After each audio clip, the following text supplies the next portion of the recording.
Olá, eu sou o Marcos Valério XR, no dia 11 de julho de 2020. Este é o terceiro vídeo que eu gravo só hoje, a partir de 5 horas da manhã. Não vou publicar hoje, vou publicar provavelmente no dia 13. É que eu virei à noite, não dormi, vim trabalhar e acabei aproveitando o tempo. E vou tocar num assunto que tem me preocupado, especialmente pelos meus colegas dissidentes, que têm feito coro com um determinado tipo de campanha que intercepta uma das mais curiosas convergências ideológicas contemporâneas, que é entre o conservadorismo e o feminismo, que apesar de toda a sua impressionante gama de diferenças, eles convergem num ponto, na crítica à pornografia e à prostituição, e à sensualidade de uma forma geral, dependendo do modo como é utilizado. E especialmente os dissidentes têm focado muito numa crítica à indústria pornográfica. E eu me preocupo um pouco, não pelo fato da crítica em si, o objeto de crítica em si, mas o modo como essa crítica está sendo feita, porque está se insistindo muito nessa questão de uma indústria pornográfica, indústria no sentido de haver grandes empresas, como se fosse um sistema imenso de grandes capitais lucrando enormemente com isso, e isso pura e simplesmente não é mais verdade. Já houve uma grande indústria pornográfica, ou seja, grandes empresas que realmente produziam filmes com orçamentos maiores e tinham uma vasta rede de distribuição, tanto em cinemas como posteriormente em vídeo. Mas à medida que a tecnologia foi avançando, essa indústria foi diminuindo e hoje ela está beirando a irrelevância, porque o grosso da pornografia produzida hoje em dia é diretamente para a internet e é cada vez mais independente e em grande parte amadora. Ou seja, os meios de produção sendo mais sofisticados permitiram que neste caso específico, nesse caso da pornografia, aquela promessa liberal de que você ia fragmentar e dar mais oportunidades para todos, nesse caso efetivamente aconteceu. Ao contrário do que normalmente acontece, que é a concentração em poucos oligopólios mega empresariais que vão eliminando os pequenos e concentrando nos grandes. No caso da indústria pornográfica aconteceu o contrário. Hoje em dia, você praticamente não tem mais aquelas grandes produtoras, elas estão diminuindo, foram especialmente afetadas pela pandemia do Covid-19. Mas o que você tem hoje dominante, e é uma pesquisa simples você constatar isso, são produções independentes, às vezes individuais. Uma moça bonita pode pegar seu celular, fazer vídeos em casa e subir para a internet e pode ganhar dinheiro com isso. Um casal pode fazer vídeos independentes, montar. Existem sites especializados em você abrir lá uma conta e você sobe os vídeos e pode vender. Ou às vezes um cara que nem sequer é bonito, mas ele desenha. Especialmente no Japão, a produção pornográfica japonesa é largamente artística, de arte, desenhos. Ou o cara faz em computação gráfica. Ou seja, são coisas muito mais fragmentadas. Não tem mais a necessidade de grandes processos empresariais, de fazer uma grande coalizão de profissionais, onde você tem aquela galera que trabalha com aquele setor específico, com a locação, com a iluminação, a maquiagem e uma série de atrizes e atores mais diversos, e locação, e depois produz todo aquele material numa mídia específica, distribui milhares de cópias e envia para lugares diferentes. Não tem mais nada disso hoje. É praticamente direto, de uma forma assim, simplesmente virtual. Isso eliminou a necessidade desse intermediário, que ainda é absolutamente vital em vários outros setores da indústria. Por exemplo, no próprio setor de indústria cinematográfica hollywoodiano. Apesar de a sofisticação dos meios também ter permitido o surgimento de produções independentes, é inegável que a grande indústria hollywoodiana, ou das grandes produtoras cinematográficas, só subiu, só aumentou, só cresceu.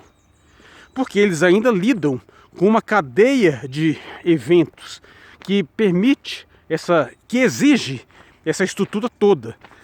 Os cinemas não são uma simples questão da pessoa gosta de ver uma tela grande, eles são eventos sociais, as pessoas gostam de se encontrar para ir no cinema, elas gostam de ir lá prestigiar, é uma coisa pública.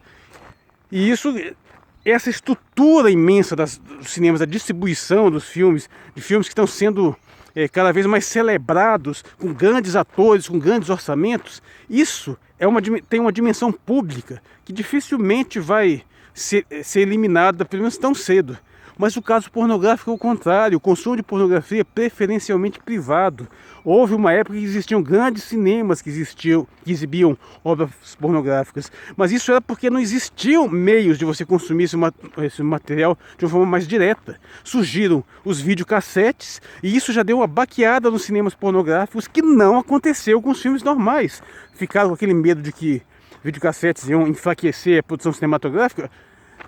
Aconteceu o contrário, continuou crescendo, mas no setor pornográfico aconteceu isso sim. Por quê? Porque o consumo do material pornográfico, ele tem um certo constrangimento, as pessoas preferem fazê-lo em privado. E hoje nem videolocadora você precisa mais, não precisa mais da mídia, tudo direto na internet. Então, você fazer um ataque específico contra uma indústria pornográfica, como se fossem grandes empresas de pornografia, o máximo que você pode fazer é ajudar a derrubar uma instituição cada vez mais falida, cada vez mais combalida. Que, por exemplo, nessa epidemia de Covid-19 teve um prejuízo grande. Essa pandemia não afetou em nada a produção independente dessa que eu citei ainda há pouco, que às vezes são com poucas pessoas, às vezes que se conhecem. E essa produção, pelo contrário, só vai crescendo e cada vez ocupa mais espaço. E aí como é que você vai fazer esse combate a essa produção se ela não está centralizada em uma indústria da qual você pode acionar com mais facilidade? E, olha que detalhe interessante, é a única na qual você pode estabelecer alguma regulação. Por pior que você ache, por pior que seja a sua opinião sobre a indústria pornográfica, nela pelo menos tem uma pessoa jurídica que pode ser minimamente regulada. Mas nessa produção fragmentada em massa não tem, é muito mais difícil.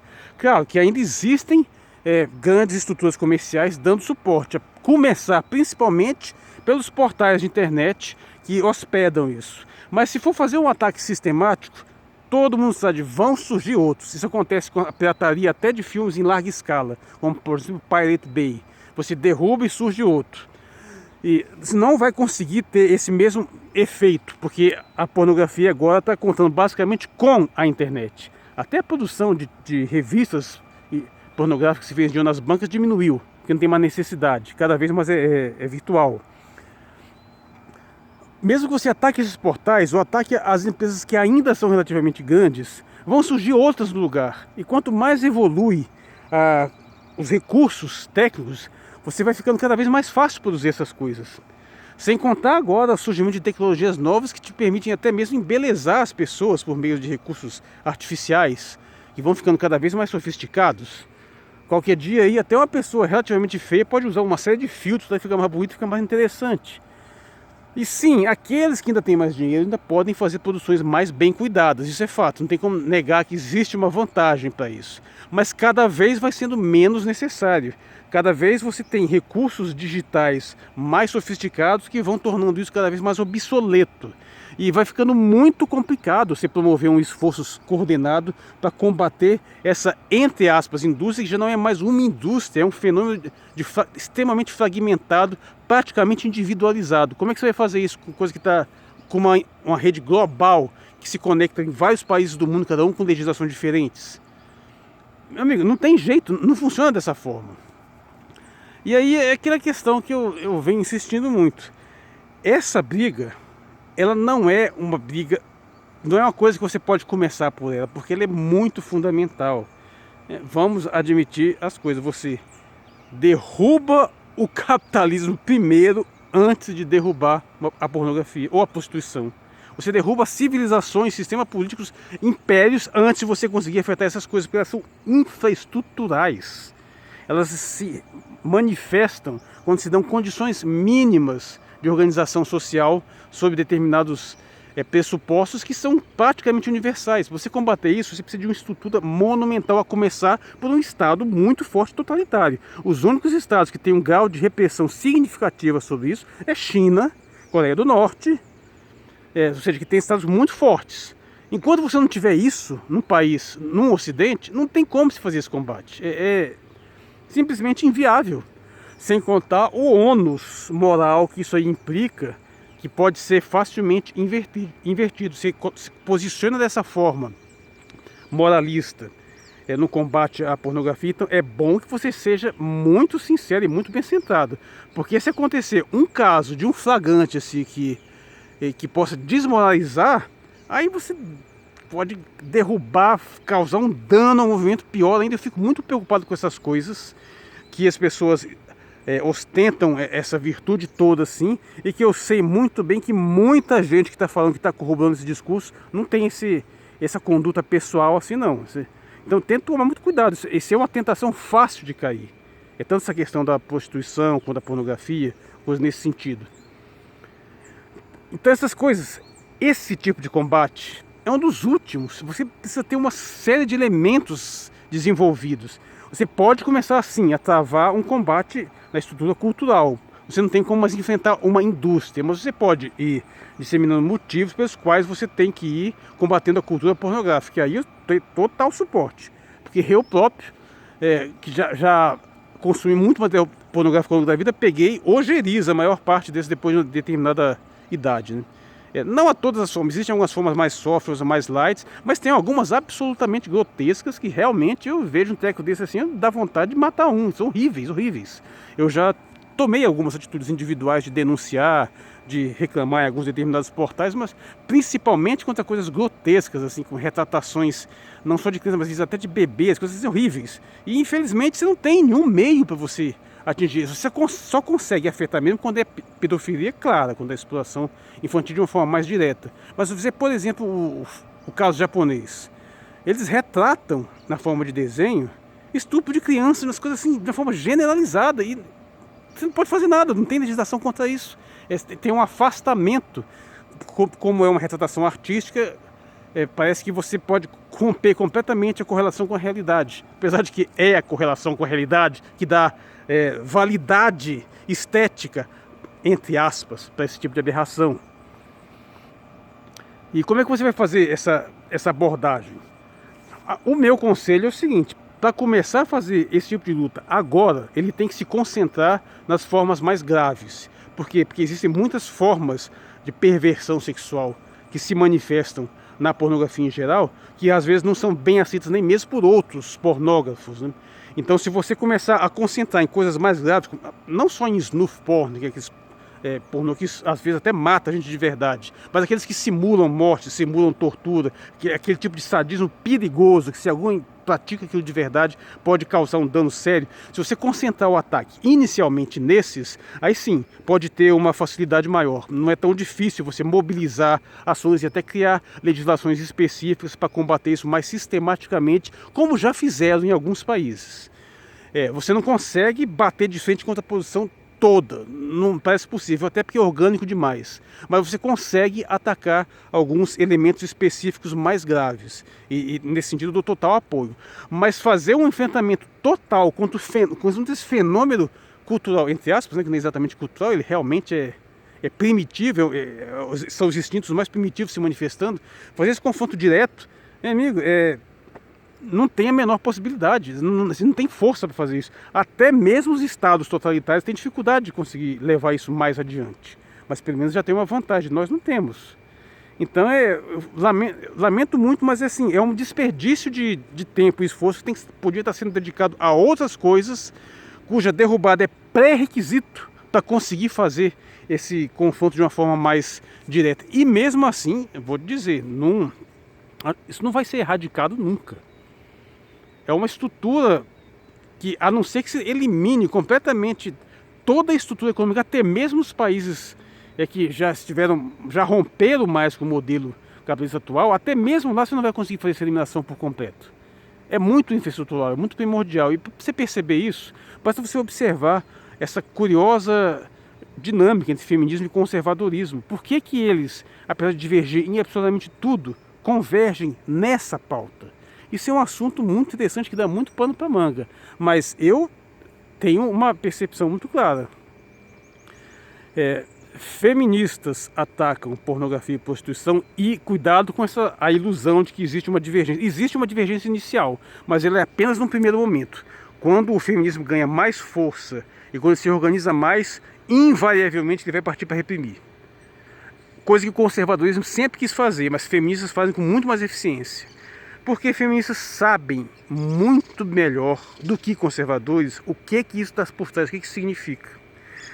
O modelo social onde nós nos organizamos há milhares de anos, principalmente por meio da regulação da sexualidade, ele depende da manutenção, por exemplo, da prostituição. Porque é uma das válvulas de escape que permitem, especialmente aos homens casados, terem uma válvula de escape sexual sem colocar em risco, colocando em risco menor o seu casamento, sem a qual, havendo esse atendimento sexual profissional, ele teria que se arriscar mais por meio de amantes, que colocariam muito mais em risco a relação.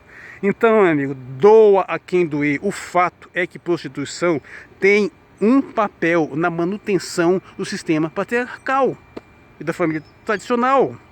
Se você remove, ela corre muito mais risco, e feministas sabem disso, que conservador não sabe. A não ser, ou seja, essa postura no conservadorismo só é mais lúcida quando você está em comunidades bem mais restritas, comunidades com valores culturais bem mais fortes. Aí sim, isso tende a funcionar. Mas são comunidades menores. Quando você tem uma cidade maior, não tem jeito. Você sempre teve prostíbulo espalhado em tudo quanto é canto, não importa o quão provinciana e conservadora seja uma sociedade. Então, esse tipo de hipocrisia também me incomoda, porque fala-se muito em tradicionalismo, mas a prostituição faz parte dessa estrutura tradicional. Como é que você combate isso? Um negócio que está embrenhado em todos os níveis. E a pornografia está conectada com isso. Inclusive, muitas prostitutas se anunciam de forma pornográfica e vice-versa. Ou seja, a energia necessária, os recursos que você precisa ter para fazer um confronto efetivo e realmente eficiente, lúcido sobre a situação, são muito maiores do que os necessários para fazer outros confrontos mais até imediatos. É muito mais fácil você fazer um combate contra privatização, contra a internacionalização, contra ataques aos direitos trabalhistas, contra um governo específico, contra o atlantismo, contra o globalismo. Mas atacar essas coisas enraizadas na sociedade, a dificuldade é colossal, não é para qualquer um. Então, fica a minha observação. Ou você concentra esse combate nas variações mais graves, que aí sim você pode obter alianças mais generalizadas, é mais fácil obter um consenso. Muitos daqueles que falam muito em liberdade de expressão podem se posicionar também contra essas formas mais graves, e aí sim você pode, depois que neutralizá-las, que der um baque nelas, você pode partir para outras, aí sim é uma estratégia mais progressiva. Ou então, meu amigo, é melhor você se concentrar em outras coisas do que ficar dando murro no ponto de faca contra o inimigo que você não tem a menor possibilidade sequer de baquear no primeiro momento.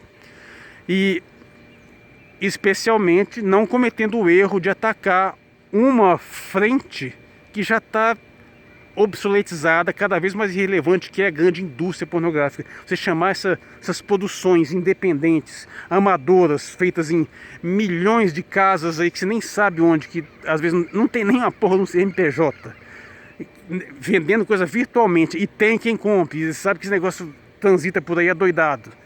Não tem como se atacar isso de uma forma direta. A indústria se fragmentou, ou seja, os meios de produção foram tomados e foram popularizados, e aí complicou. Engraçado, porque de uma certa forma é um dos locais onde essa revolução e essa tomada dos meios de produção se consumiu foi exatamente nesse ambiente digital, né?